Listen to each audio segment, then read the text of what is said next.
करने का बेनिफिट भी अंदाजा हो जाएगा आपको, ठीक है। So what we are doing is कि हमारे पास ये जितने भी कंट्रोलर्स हैं ये सारे के सारे एज इट इज पड़े हुए हैं, लाइक फंक्शंस लिखे हुए हैं, ठीक है। So instead of actually this way is good, इसमें कोई हर्ज नहीं है, लेकिन हम इससे ज्यादा क्या करने जा रहे हैं, अच्छा काम करने जा रहे हैं। तो मैं इन सारों को क्या करता हूँ, कंट्रोल एक्स कट, और मैं लिखता हूँ जी क्लास, और चूंकि ये प्रोडक्ट से रिलेटेड है तो PUCTS प्रोडक्ट कंट्रोलर कह लें, और इसको आप सारे मेथड्स बीच में यहाँ पे रख लें। फिर जितने भी मेथड्स हैं इनको एक्सपोर्ट करने के बजाय सिंपल मेथड कर लें और इनको सिंपल फंक्शन कर लें। और याद रखिएगा कि जब आप एरो फंक्शन इस्तेमाल नहीं करते तो फिर एसिंक इनके स्टार्ट में लगता है, ठीक। That's it. ये क्लास का एक फंक्शन है, यानी हमने सारे फंक्शंस को इस तरह से क्या करना है, थोड़ा सा मॉडिफाई करना है। एक बात और याद रखिएगा कि मैं सारे फैट एरो फंक्शंस को नेम्ड फंक्शंस में कन्वर्ट कर रहा हूँ। यहाँ एक इंटरव्यू क्वेश्चन भी है, आपसे ये पूछा जा सकता है कि फैट एरो फंक्शन में और नॉर्मल नेम्ड फंक्शन में फर्क क्या है।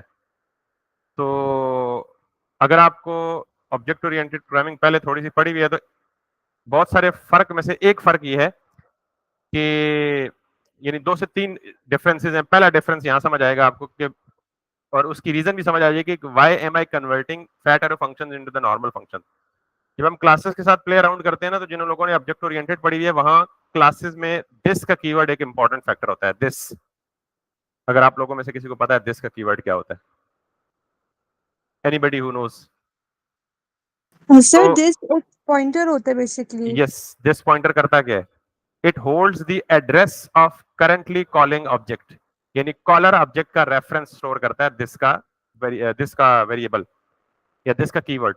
तो ये याद रखिए, अगर आपको दिस के कीवर्ड का पता है तो फिर आप इस डिफरेंस को याद रख लें। अगर नहीं पता तो जब हम दिस का कीवर्ड यूज करेंगे मैं दोबारा इस डिफरेंस को बता दूंगा कि फैट एरो फंक्शन में आप दिस का कीवर्ड नहीं इस्तेमाल कर सकते, और नॉर्मल नेम्ड फंक्शन में आपको दिस के कीवर्ड तक एक्सेस होती है, रसाई होती है, आप उसको इस्तेमाल कर सकते हैं। One of the differences.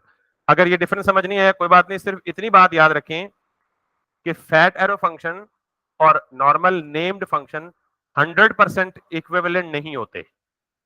There are differences, सिर्फ इतनी बात याद रखें। कोई आपसे पूछे जी व्हाट्स द डिफरेंस, तो आप ये नहीं कहेंगे कोई डिफरेंस नहीं है, बस खाली सिंटैक्स का डिफरेंट है, लेकिन स्टाइल का डिफरेंस है, ऐसा नहीं है, ठीक है। खैर, दैट्स द रीजन मैं ये सारों को क्या करूंगा, नेम्ड फंक्शन में कन्वर्ट करूंगा। सो मैं यहां से एसिंक हटा दूंगा पहले, और एसिंक यहां आके लगा दूंगा, एंड देन मैं यहां से फैट एरो फंक्शन भी हटा दूंगा। सिमिलरली मैं यहां भी आके एसिंक लगा दूंगा, यहां से ये हटा दूंगा, और यहां से ये हटा दूंगा।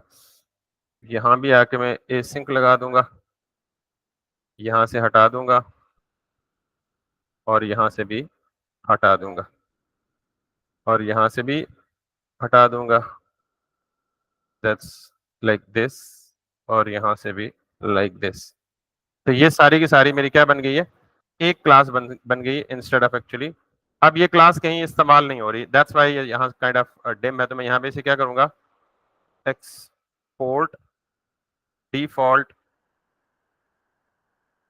तो इस पूरे के पूरे फाइल में से आपको पता है कि एक फाइल में एक ही डिफॉल्ट एक्सपोर्ट हो सकता है, नेम्ड एक्सपोर्ट बहुत सारे हो सकते हैं, ठीक। तो मैंने क्लास को क्या कर दिया, डिफॉल्ट एक्सपोर्ट, क्योंकि मुझे पता है जितने भी फंक्शन लिखूंगा मैं क्लास के अंदर ही लिखूंगा। तो मैं इस क्लास को क्या कर देता हूँ, डिफॉल्ट एक्सपोर्ट कर देता हूँ।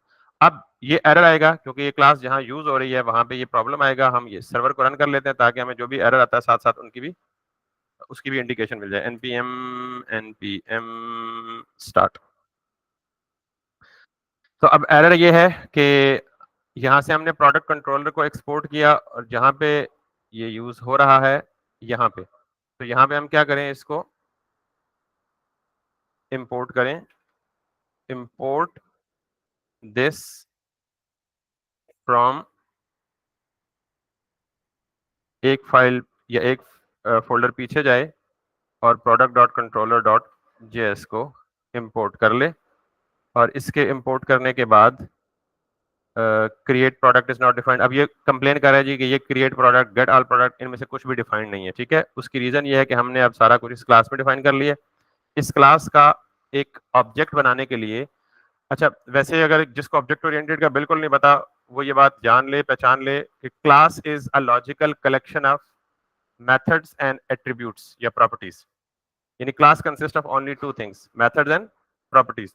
तो हमारे पास ये जो क्लास है इसमें कोई प्रॉपर्टी अभी तक नहीं है, सारे के सारे क्या हैं, मेथड्स हैं। तो जब भी हमें क्लास के किसी मेंबर को एक्सेस करना होगा, क्लास के मेंबर की ये दो टाइप्स ही हैं। क्लास के मेंबर्स कौन कौन से, एक एट्रीब्यूट्स या प्रॉपर्टीज और दूसरा उसके मेथड्स। तो जब क्लास का कोई भी मेंबर एक्सेस करना है तो आपको हमेशा क्या करना पड़ेगा, एक न्यू का कीवर्ड लेना पड़ेगा और इस न्यू के कीवर्ड के साथ इस क्लास को इंस्टेंशिएट करना पड़ेगा। मैं इसको इंस्टेंशिएट करके इसको कह देता हूँ product equals to this. Basically ये न्यू का कीवर्ड इस्तेमाल होता है क्लास को इंस्टेंशिएट करने के लिए। इंस्टेंशिएट करने का मतलब ये है कि इस क्लास को आप बहुत सारी डिफरेंट जगहों पे इस्तेमाल कर सकते हैं। जहां भी आप इस्तेमाल करेंगे पहले आपको इस क्लास का एक इंस्टेंस या एक ऑब्जेक्ट क्रिएट करना पड़ेगा। ऑब्जेक्ट हमेशा क्रिएट होता है न्यू के कीवर्ड के साथ, और जो ऑब्जेक्ट क्रिएट होगा मैं उस ऑब्जेक्ट को स्टोर कर रहा हूँ किधर। अच्छा याद रखिएगा कि जावास्क्रिप्ट में ये भी स्टाइल है ऑब्जेक्ट क्रिएट करने का। इस ऑब्जेक्ट के अंदर भी कितनी चीजें आ सकती हैं, तो कौन कौन सी, प्रॉपर्टीज और मेथड्स आ सकते हैं। समझ आई बात। तो इसका मतलब ये है कि ये भी ऑब्जेक्ट है, तो इस ऑब्जेक्ट के अंदर भी क्या होगा, प्रॉपर्टीज और मेथड्स। किसके प्रॉपर्टीज और मेथड्स, इस क्लास के।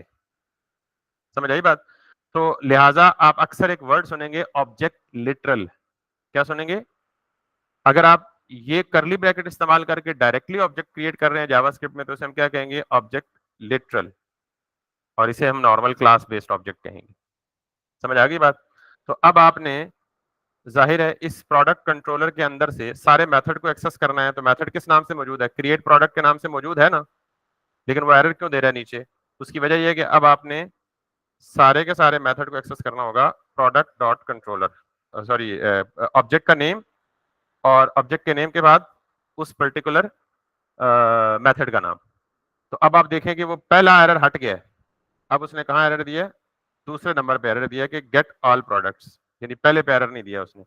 सिमिलरली मैं यही काम यहां भी करूंगा, कॉपी करके इसे पेस्ट कर दूंगा, तो आई शुड हैव, वो जो दूसरा एरर है वो भी हट गया है। अब वो किधर एरर दे रहा है, गेट प्रोडक्ट बाय आईडी, यानी इधर एरर दे रहा है। सिमिलरली अगर मैं इधर भी पेस्ट कर दूं, इधर भी पेस्ट कर दूं और इधर भी पेस्ट कर दूं, तो I don't should not have any error. This is my correction.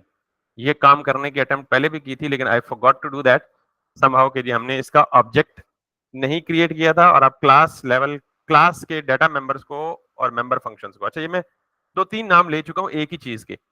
एक मैंने नाम लिया क्लास मेंबर्स। जब मैं कहूं मेंबर्स ऑफ द क्लास या क्लास मेंबर्स तो उससे मुराद भी क्या होगा, क्लास के अंदर दो ही चीजें होती है, प्रॉपर्टीज और मेथड्स। और मैं कहूं क्लास प्रॉपर्टीज और क्लास मेथड्स तो प्रॉपर्टीज और मेथड स्टिल वही, मेंबर भी वही, प्रॉपर्टीज भी वही। ठीक है, तीसरा नाम क्या इस्तेमाल किया अभी, फिर जब आएगा तो बता दूंगा। तो ये क्लियर है।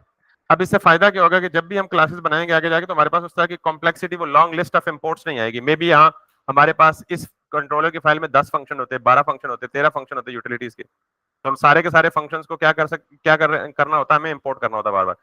दूसरा सबसे बड़ा बेनिफिट इसका है रीयूजेबिलिटी। सेम क्लास को आप बहुत सारे पर्पसेस के लिए, अगर इसे हम जेनेरिक बना लें तो बहुत सारे पर्पसेस के लिए रीयूज भी कर सकते हैं। आगे चल के जो सर्विसेज की क्लासेस होंगी, जो डाटा फेचिंग वगैरह की क्लासेस होंगी, मे बी किसी एक्सटर्नल रिसोर्स है या कोई और काम करना होगा तो उसके लिए हम क्लासेस बनाएंगे। तो हम उसमें आपको ये भी बताऊंगा कि रीयूजेबिलिटी का क्या कॉन्सेप्ट। चलें जी, यहाँ तक क्लियर हो गया। तो सारी चीजें पुरानी हैं, इनमें कोई नई चीज नहीं है। सर जी जी। सर इन मेथड्स के आगे राउंड ब्रैकेट्स नहीं आएंगी? नहीं, हम बतौर कॉल बैक फंक्शन यूज कर रहे हैं ना इसको, कि कॉल बैक फंक्शन जब भी यूज करेंगे तो लॉन्ग ब्रैकेट नहीं आएंगी, लॉन्ग।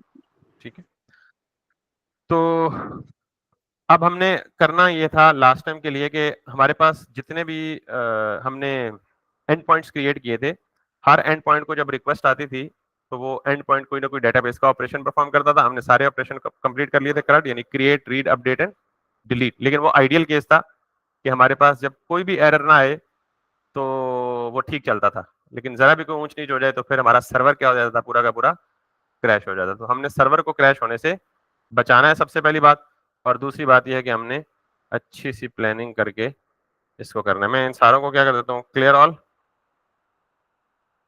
और एक और पोस्टमैन के हवाले से ये देख लें कि पोस्टमैन में अगर आप सिर्फ बैकएंड डेवलपर हैं तो आप सिर्फ और सिर्फ आपकी रिस्पॉन्सिबिलिटी क्या होगी, जो हम अभी कर रहे हैं, कि आपको एपीआईज क्रिएट करनी है और एपीआई के एंड पॉइंट्स बना के किसको दे देने हैं, फ्रंट एंड डेवलपर को दे देने हैं। आपकी जॉब खत्म। फ्रंट एंड डेवलपर क्या करेगा, वो जो आपकी बनाई हुई एपीआई है उसको फ्रंट एंड रिएक्ट वाली साइड पे इंप्लीमेंट करेगा। तो जब आप कहीं रियल टाइम जॉब करेंगे तो जरूरी नहीं है कि आप फुल स्टैक डेवलपर ही बने। आपको as a full stack developer hire करके कोई पता नहीं आपको फ्रंट एंड पे लगा दें, कोई पता नहीं आपको बैक एंड पे लगा दें, कोई पता नहीं आपको क्लाउड पे लगा दें। तो ये सारी चीजें आपको ट्रिक्स पता होनी चाहिए। अगर आप सिर्फ बैक एंड डेवलपर हैं तो आपका काम सिर्फ ये होगा जो हम अभी कर रहे हैं, कि आप एपीआईज क्रिएट करेंगे, एपीआई के एंड पॉइंट्स को किसको दे देंगे, फ्रंट एंड डेवलपर को दे देंगे। अब बहुत बड़ी बड़ी टीम्स होती हैं, तो इसलिए जरूरी है कि बैक एंड डेवलपर जब एपीआई एंड पॉइंट्स बनाएगा तो वो किस हालत में, किस शक्ल में फ्रंट एंड डेवलपर को देगा। मैनुअली व्हाट्सएप कर देगा या स्लैक कर देगा, स्काइप कर देगा? No, that's not the case. आप जितने भी एंड पॉइंट बनाए सारों को पोस्टमैन या पोस्टमैन के अलावा जो भी एपीआई टेस्टिंग टूल है वो आपको ऐसी फैसिलिटीज देती हैं कि आप रेलेवेंट एंड पॉइंट्स को की ग्रुपिंग कर लें एक फोल्डर के अंदर या मल्टीपल फोल्डर्स के अंदर, और फिर at the end of the day वो पूरा का पूरा फोल्डर उठा के किसके साथ शेयर कर दें, फ्रंट एंड डेवलपर के साथ शेयर कर दें। आपका जॉब खत्म, आपका काम खत्म। तो इसलिए अब मैं जितने एंड पॉइंट्स को हिट करूंगा सारों को क्या करूंगा, प्रॉपर्ली मैनेज करूंगा, सेव करूंगा। उसके लिए आप क्या करें, यहाँ पे लेफ्ट साइड पे और यहाँ पे जब आप न्यू पे क्लिक करेंगे, ये लेफ्ट साइड के टॉप पैनल पे अभी तक आप लॉग इन नहीं है, साइन इन होंगे तो मजीद फीचर भी देगा आपको, ऑर्गेनाइजेशन क्रिएट करने के और बहुत सारे फीचर भी देगा। तो यहाँ पे आप एक कलेक्शन क्रिएट कर लें। अभी ये मुझे कलेक्शन क्रिएट नहीं करने दे रहा, उसकी वजह शायद मैं लॉग इन नहीं हूँ। ठीक है, तो मैं क्या करता हूँ, लॉग इन हो जाता हूँ और फिर एक कलेक्शन क्रिएट करता हूँ। और कलेक्शन का मतलब क्या होता है, एक फोल्डर, और उस फोल्डर में सारे के सारे एंड पॉइंट क्या होते हैं, सेव्ड होते हैं। उसका बेनिफिट क्या होता है, अच्छा इससे भी ऊपर एक वर्क स्पेस होती है। वर्क स्पेस ये होती है कि अगर आप 6 लोग एक प्रोजेक्ट पे काम कर रहे हैं ना, 3 फ्रंट एंड डेवलपर्स हैं, 2 फ्रंट एंड डेवलपर्स हैं, 4 बैक एंड डेवलपर्स हैं, या 4 फ्रंट एंड डेवलपर्स हैं, 2 बैक एंड डेवलपर्स हैं, तो वो सारे के सारे क्या होंगे, एक वर्क स्पेस में ऐड कर देंगे हम उनको। तो एक वर्क स्पेस का मतलब ये है कि वो उनको शेयरिंग करनी हुई एपीआई एंड पॉइंट्स की, उनको क्वेश्चनिंग वगैरह करनी हो, जो भी करना होगा, कमेंट वगैरह करना होगा, वो उसी वर्क स्पेस के अंदर करेंगे। तो आज तक मैं पोस्टमैन का सिंपल यूज करता रहा हूं, तो अब मैं लॉगिन करके आपको इसके वो वर्क स्पेस क्रिएट करता हूँ। वर्क स्पेस के अंदर क्या करता हूँ, कलेक्शन। आपके पास मोर देन 1 कलेक्शन भी हो सकती हैं, क्योंकि आपने यूजर के एंड पॉइंट्स बनाने हैं, वो सारे के सारे एक अलग कलेक्शन में रखें। ऑर्डर्स के एंड पॉइंट्स बनाने हैं, वो सारे के सारे अलग कलेक्शन में रखें। प्रोडक्ट्स के एंड पॉइंट्स बनाने हैं, वो सारे के सारे एक अलग कलेक्शन में रखें। तो यूं आप अपने सारे के सारे काम की हर जगह प्रॉपर ऑर्गेनाइजेशन की बेहतरीन तरतीब पहले बना लें। मुझे कहा जी, ये मैंने कहा जी sign in with different account, नहीं जी इसी अकाउंट के साथ हो जाए, और मुझे पासवर्ड मांगेगा probably,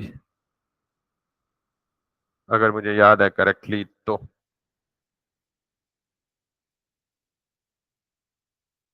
oh, so let me sign in with Google if it allows me.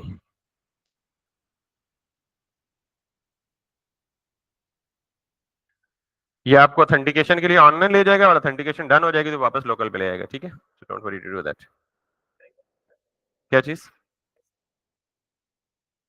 It's very simple one. एक पीछे एक यूआरएल ही तो है, आपने साइन इन के बटन पे यूआरएल को, जैसे हम एपीआई को रिक्वेस्ट भेजते हैं ना, ये काइंड ऑफ एपीआई है। आपके डेस्कटॉप एप्लीकेशन से एक कॉल जा रही है एपीआई को, और एपीआई जब रिस्पांस देती है तो वापस वो आपको रीडायरेक्ट करके उसी एप्लीकेशन पे भेज देती है। फ्रंट एंड में जैसे नहीं, आपने थर्ड पार्टी एपीआई को कॉल किया, किसी बटन के क्लिक पे कोई फंक्शन लिखे और इस फंक्शन में फेच लगा दें और फेच के अंदर एंड पॉइंट डाल के उसको भेज दें उधर। It's not a rocket science. ये काम हम पेमेंट्स के साथ करेंगे। हम थर्ड पार्टी पेमेंट इंटीग्रेट करेंगे ना, स्ट्राइप वगैरह या कोई इस तरह की, तो हम क्या करेंगे, अपने चेकआउट के बटन पे क्लिक करेंगे तो वो रिक्वेस्ट कहाँ जाएगी, ऑनलाइन किसी दूसरे पेमेंट गेटवे के सर्वर पे जाके उसके एंड पॉइंट पे उसका एक पॉपअप विंडो खोलेगी। वहां पेमेंट की ऑथेंटिकेशन, वेरिफिकेशन और सक्सेस के बाद वो आप कॉल भेजते वक्त ना साथ एक रिटर्न यूआरएल भी देते हैं। जब सारा प्रोसेस कंप्लीट हो जाता है तो वो रिटर्न यूआरएल पे आपको वापस सक्सेस एरर का मैसेज वापस भेज देता है। Will do that too. Anyways, तो पूरा जवाब इसलिए नहीं दे सकता कि वो अभी पूरा इम्प्लीमेंटेशन हमने किया नहीं है। ये ऑलरेडी जितनी वर्क स्पेसेस बनाई हुई है ना, ये तमाम की तमाम शो हो रही हैं। अच्छा, वर्क स्पेस का फायदा ये होता है कि आप 1 या 2 साल बाद भी वापस आएंगे ना, तो आपकी सारी की सारी वर्क स्पेस और एंड पॉइंट सेव होंगे। अगर आप किसी बड़े एंटरप्राइज ऑब्जेक्ट प्रोजेक्ट पे काम कर रहे हैं तो वो 3-3, 4-4 साल प्रोजेक्ट चलते रहते हैं, तो इसलिए ये बेनिफिट होता है। तो मैं यहाँ पे एक नई वर्क स्पेस बनाता हूँ, create a personal work space. आप चाहें तो इसे स्किप कर दें, डायरेक्ट कलेक्शन के साथ भी काम कर सकते हैं।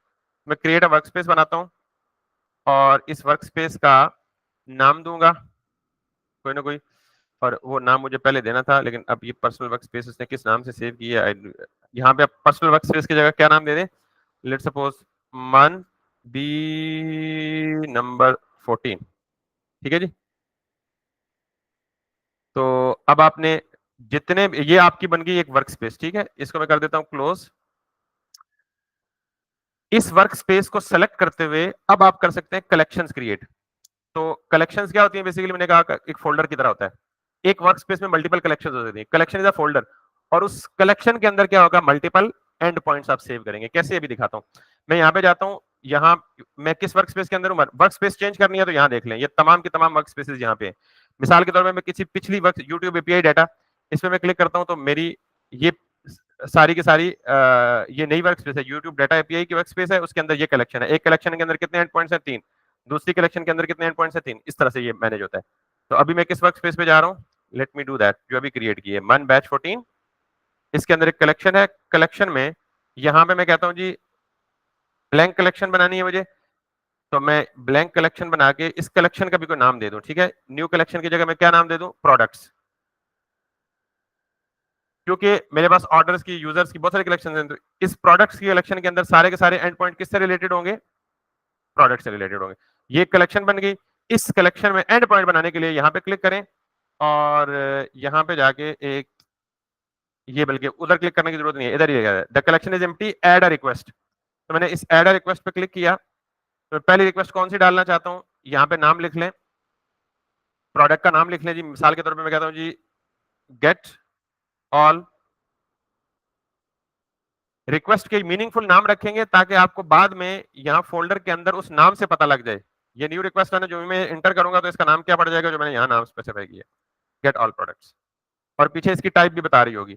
अब गेट ऑल प्रोडक्ट का एंड पॉइंट मैंने यहाँ पे कहीं रखा हुआ ऑलरेडी, ये है ऑल, इसको मैं कॉपी करता हूँ और इसको मैं ओपन करता हूँ और यहाँ पे क्लिक करके इसे मैं सेव कर देता हूँ। तो अब क्या होगा मेरे पास, वापस इधर आता हूँ, इसकी बॉडी को ले, इधर गया भाई, क्या इसकी गेट ऑल की बॉडी नहीं थी, अच्छा गेट ऑल की बॉडी तो होती नहीं है भाई, गेट ऑल ने तो सर्वर से सारा कुछ लाना होता है। तो अब मैं इसको अनसेव कर सकता हूँ, बिकॉज मैंने सेम चीज जो है वो दूसरी जगह सेव कर ली है। Can you see this, get all product. तो अब आप इसको बंद भी कर दें, लेटर फ्यूचर ऑन कभी भी आपको गेट रिक्वेस्ट करनी है प्रोडक्ट्स पे, तो आप सिंपली इस पर क्लिक करें और सेंड का बटन दबा दें। ये एक हो गई है। दूसरी थी हमारी क्या, ये कौन सा एंड पॉइंट था, ये तो था ही नहीं कोई, ये कौन सा एंड पॉइंट था, क्रिएट न्यू प्रोडक्ट, और ये पोस्ट रिक्वेस्ट है, ठीक है। तो मैं यहाँ पे जाऊंगा दोबारा और एड एन एग्जांपल, नहीं बल्कि मैं एक और यहाँ से, सॉरी किधर, हाँ सॉरी, तो ओ भाई, ओ यार ये क्या हो गया, I don't need this, I just want to add one more request. यहाँ पे कहीं है run collection add request, yes. So थोड़ा सा पढ़ लेते तो हम अच्छा होता। इसको हम क्या देते हैं, क्रिएट न्यू प्रोडक्ट, हिट करें, ये पोस्ट रिक्वेस्ट होगी और ये इस एंड पॉइंट पे होगी, और जाहिर है क्रिएट न्यू प्रोडक्ट, तो पोस्ट रिक्वेस्ट को क्या चाहिए, कुछ ना कुछ डेटा भी चाहिए, तो सैंपल डेटा भी इसको दे दें। बॉडी में जाएं, रॉ में जाएं, जेसन में जाएं, ये जाएं, इसे कर लें सेव, इसे कर दे बंद, और get rid of this, don't save it.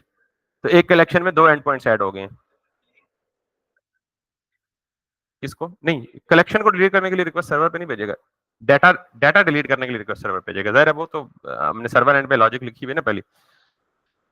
ये है हमारा जी क्या, गेट सिंगल प्रोडक्ट, ठीक है। तो हम इसे क्या कह सकते हैं जी, एक और रिक्वेस्ट ऐड करो, ऐड अ रिक्वेस्ट, यहाँ पे इसको नाम दे दो, क्या नाम दे दो, get products by ID, endpoint ये है और आईडी ये है, इसके लिए बाकी कुछ नहीं चाहिए, इसे सेव कर दो, इसको बंद कर दो, गेट रेड ऑफ दिस।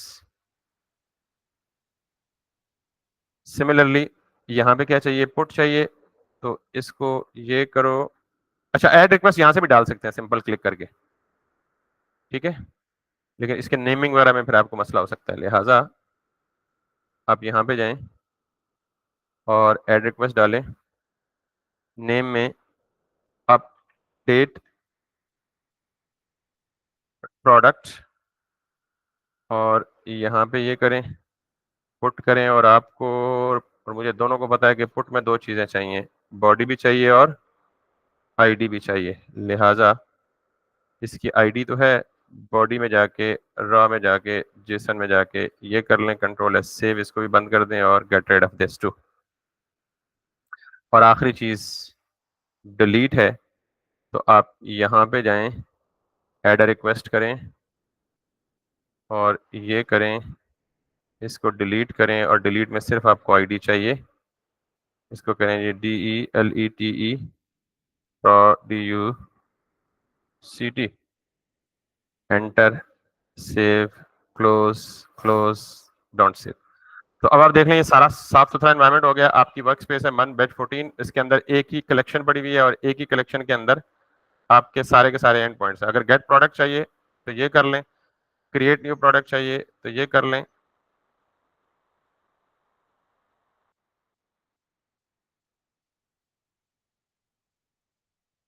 और इसी तरह गेट प्रोडक्ट बाय आईडी चाहिए तो ये कर लें।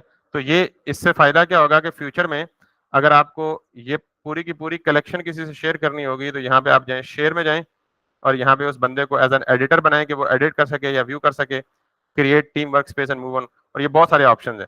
तो फ्यूचर में हम क्या करते हैं, उस बंदे का ईमेल लेके उसको ये वर्क स्पेस शेयर कर देते हैं, तो बजाय आपको मैनुअली जाके बताना नहीं पड़ता ये आप करो, ये अगर आप सिंपली उसको शेयर करते हैं तो ये सारे के सारे एंड पॉइंट्स ऑटोमेटिकली उसको आ जाते हैं। तो ये एपीआई सिर्फ बनाना इंपॉर्टेंट नहीं होता, एपीआई बना के उसकी डॉक्यूमेंटेशन भी इंपॉर्टेंट होती है। तो ये kind of it's a part of a documentation, कि इससे आपको पता लग रहा होता है कि कौन सी एपीआई एंड पॉइंट किस टाइप का है, गेट है, पुट है, पोस्ट है, पैच है, डिलीट है, और उसका एंड पॉइंट है क्या, सर्वर का रूट यूआरएल क्या, आगे उसका पाथ क्या, वगैरह वगैरह। बहुत हो गया नफ कहानियां।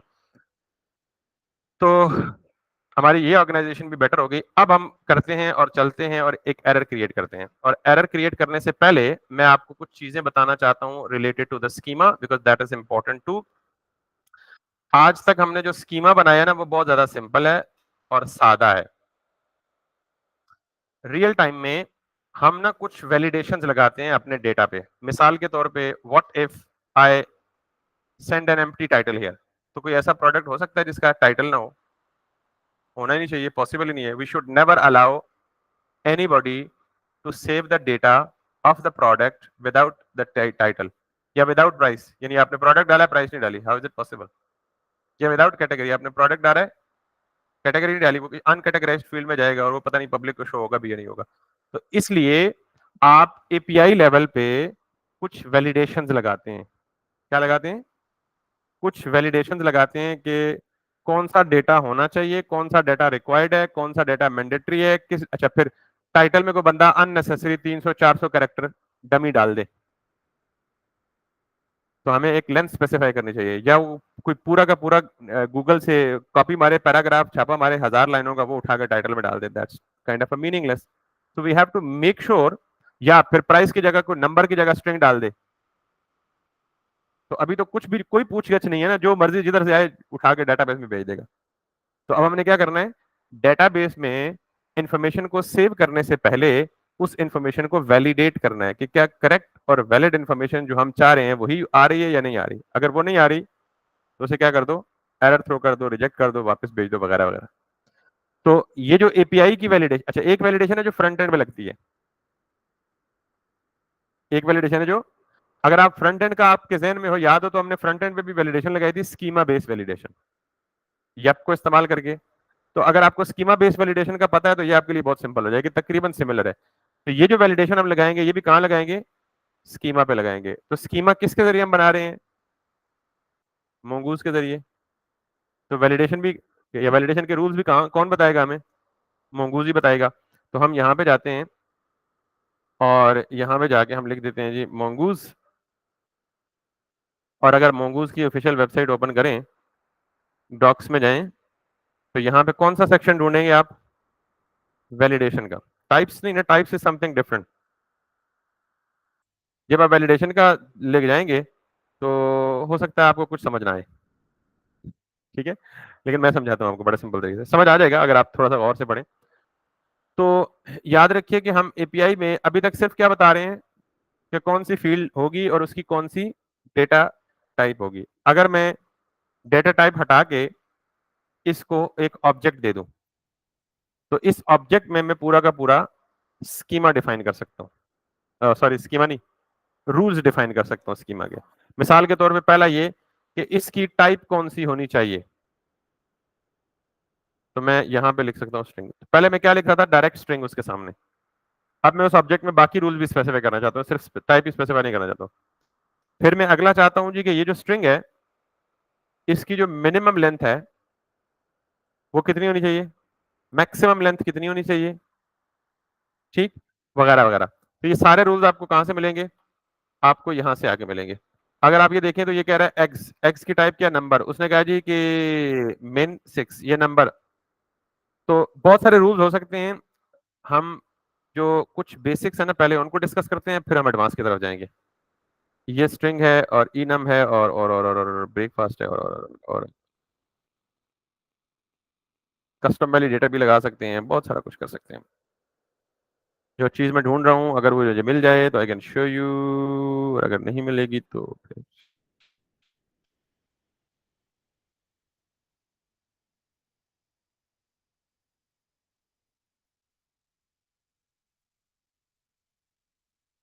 अच्छा, नहीं मिल रही, कोई बात नहीं। तो आप यहाँ पे मिसाल के तौर पे ये कर रहे हैं, तो सबसे पहले जो हम लगा रहे हैं वो क्या लगा रहे हैं। अच्छा, पहले मैं ना एक काम करता हूँ, सेव करता हूँ और यहाँ पे आता हूँ और इसका टाइटल जो है वो खाली छोड़ देता हूँ। और अब मैं हिट करता हूँ, उसने कहा जी प्रोडक्ट क्रिएटेड सक्सेसफुली। तो क्या प्रोडक्ट क्रिएट होना चाहिए था सक्सेसफुली। अच्छा, मैं गेट करके देखता हूँ कि ये गेट हुआ या नहीं हुआ। गेट करने के लिए मैं यहाँ सेंड करता हूँ। कैन यू सी दिस, कि इसका टाइटल है और इसका टाइटल ही नहीं है।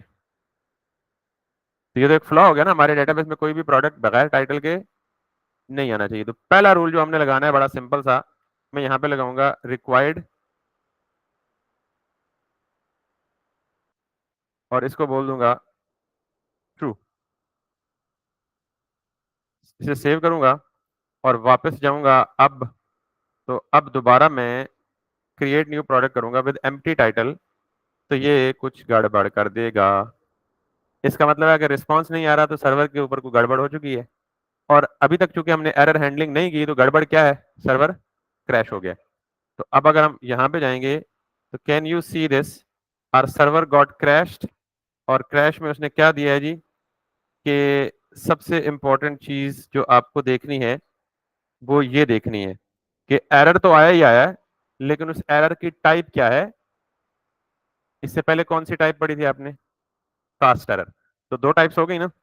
तो इसका मतलब यह है कि जब भी आपने स्कीमा लेवल पे वैलिडेशन परफॉर्म की है और उस वैलिडेशन की वायलेशन की वजह से कोई एरर आया है, तो उसको हम क्या कहेंगे, वैलिडेशन एरर।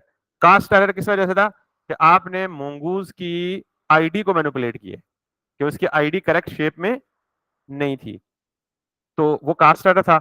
दूसरा है वैलिडेशन एरर, कि आपने स्कीमा पे अगर वैलिडेशन इंप्लीमेंट की भी, अच्छा उसके बाद ये एरर तो आ गया और वैलिडेशन एरर आया, और वैलिडेशन एरर को हमने प्रॉपर्ली हैंडल नहीं किया हुआ था, तो इसलिए उसने क्या कर दिया, सर्वर को क्रैश कर दिया। वापस आए, ये जो एरर है ना, एक error path title is required. तो इसका मतलब है ये जो एरर है ये तो कोई सही प्योर यूजर मीनिंगफुल एरर तो नहीं है यूजर के लिए।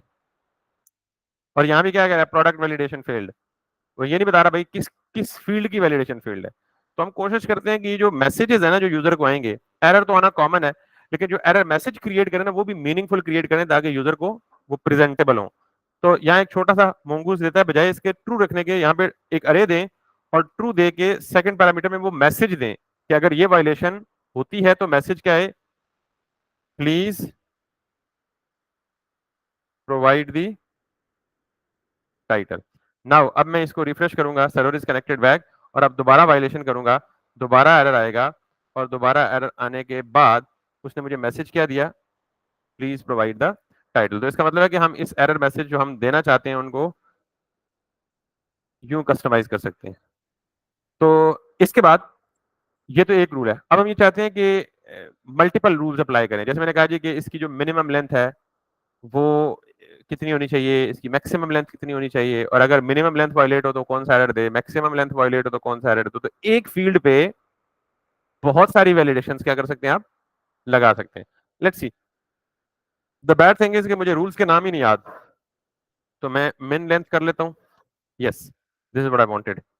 तो स्ट्रिंग्स स्ट्रिंग्स जो हैं उनके बिल्ट इन वैलिडेटर कौन कौन से हैं, इनम, मैच, मिन लेंथ और मैक्स लेंथ। इसके अलावा अगर कोई वैलिडेटर लगाना है तो आप क्या करेंगे, कस्टम वैलिडेटर की तरफ जाएंगे। किधर जाएंगे, कि हम खुद अपना कस्टमाइज वैलिडेटर बना सकते हैं। लेकिन पहले हम बिल्ट इन तो देख लें। तो मुझे क्या चेक करना है अभी, बिल्ट इन इसके लिए, स्ट्रिंग के लिए, कि जी आपको आपके टाइटल की मिनिमम लेंथ कितनी होनी चाहिए। तो what I will do is कि मैं यहां पे जाऊंगा, कॉमा दूंगा और कहूंगा जी कि मिन, LENGTH, मिन लेंथ, और इसी तरह ये दे दें, इसकी टाइटल की मिनिमम लेंथ कितनी होनी चाहिए, 5, और अगर 5 नहीं है तो एरर दे दें, title must have at least 5 characters in length. इसी तरह आप इसको भी कॉपी पेस्ट कर लें, और हम कहते हैं जी टाइटल में मैक्सिमम कितने होने चाहिए, 50, टाइटल मस्ट हैव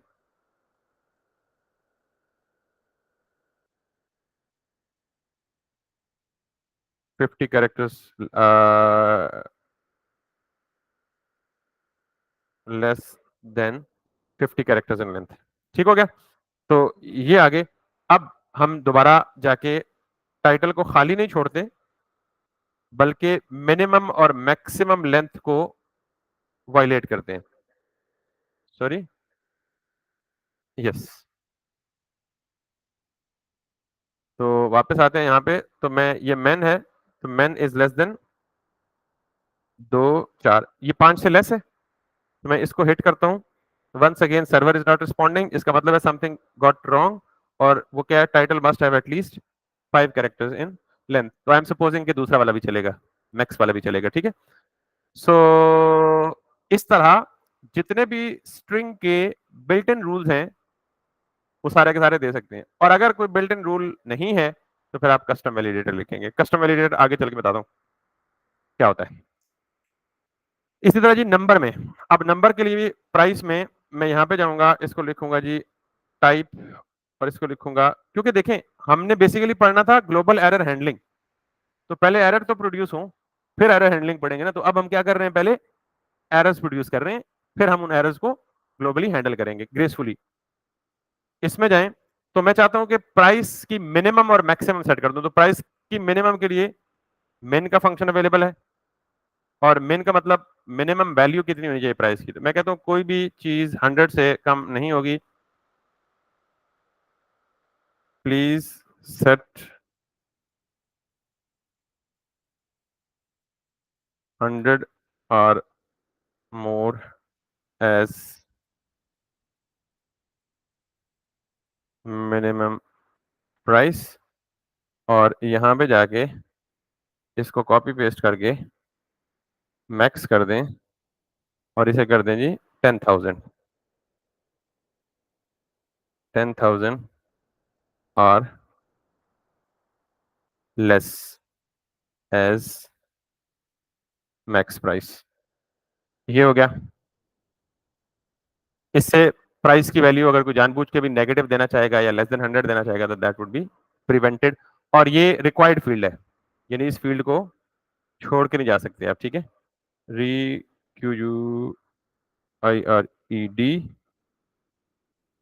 अच्छा यहाँ मैंने रिक्वायर्ड लिखा, हाँ ठीक है लिखा। तो मैं इसको भी यहाँ से, सॉरी, कॉपी करता हूँ और यहाँ पे पेस्ट कर देता हूँ, प्लीज प्रोवाइड दी प्राइस।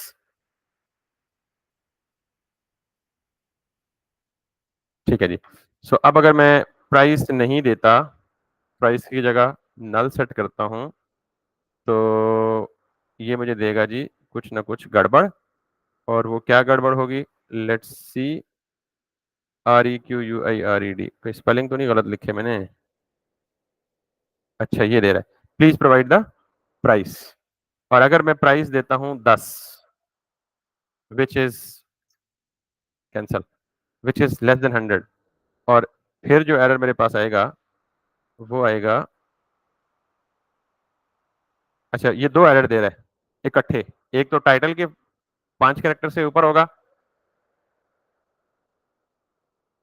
तो इसको अब ताकि एक ही दे,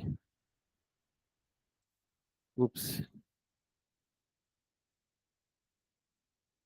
अब मुझे क्या एरर दे रहा है, please set 100 or more as minimum price, तो इसका मतलब है कि मैक्सिमम वाला भी काम करेगा और मिनिमम वाला भी काम करेगा, तो ये हमारा वो है।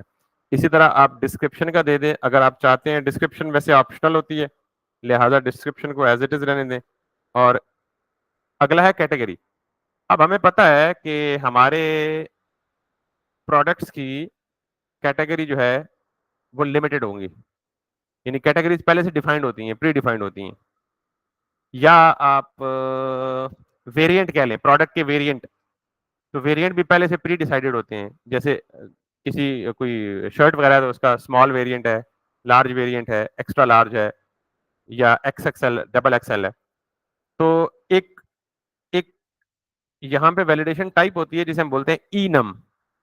ये देख रहे हैं इनम, इनम का मतलब किसी को पता है, इनुमरेशन कहते हैं इसको।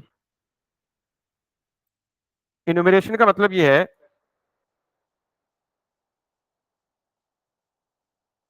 इनुमरेशन का मतलब ये है कि आप इनम में कोई लिस्ट ऑफ पॉसिबल वैल्यूज दे दें,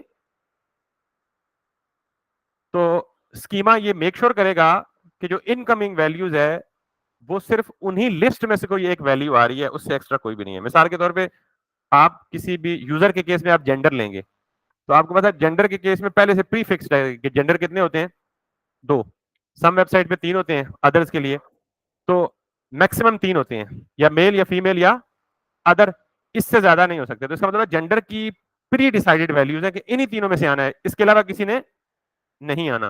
तो इस केस में ई नम काम आता है।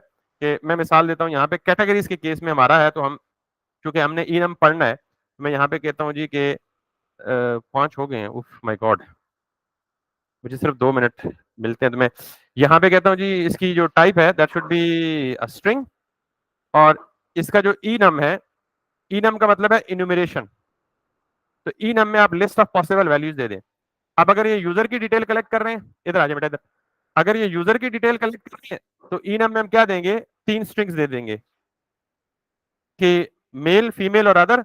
और अगर आप कैटेगरीज की वैल्यू दे रहे हैं तो आपको पहले से कैटेगरीज का पता होगा कि कितनी पॉसिबल कैटेगरीज है, जैसे मेंस फैशन है, वुमेन है,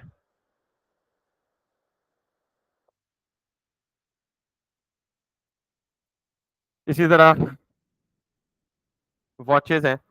और इनम में आप इस तरह list of possible predecided values दे सकते हैं। अब इनकमिंग वैल्यू अगर कोई ऐसी आएगी जो एग्जिस्टिंग इनम की लिस्ट ऑफ वैल्यूज के साथ मैच करेगी तो ओके है, और अगर इनके साथ मैच नहीं करेगी तो वो क्या करेगा, एरर प्रोड्यूस करेगा।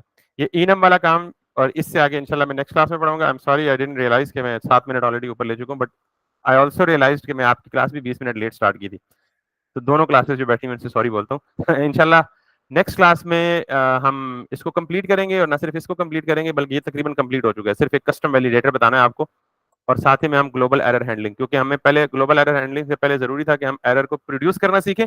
once we produce the error, now we are able actually to talk about the global error handling. We will write the global error handling middleware and then we'll write them gracefully in the backend express app. So thank you. Project का ਤੁਸੀਂ ਸ਼ਹਜ਼ਾਦੇ ਹੋ ਨਾ, ਰੋਜ਼ class ਤੋਂ ਪਹਿਲੇ ਯਾਦ ਕਰਾਈ ਦੀ, ਤੁਸੀਂ class and ਹੋਣ ਲੱਗੀ ਦੀ, ਤੁਸੀਂ ਰੋਜ਼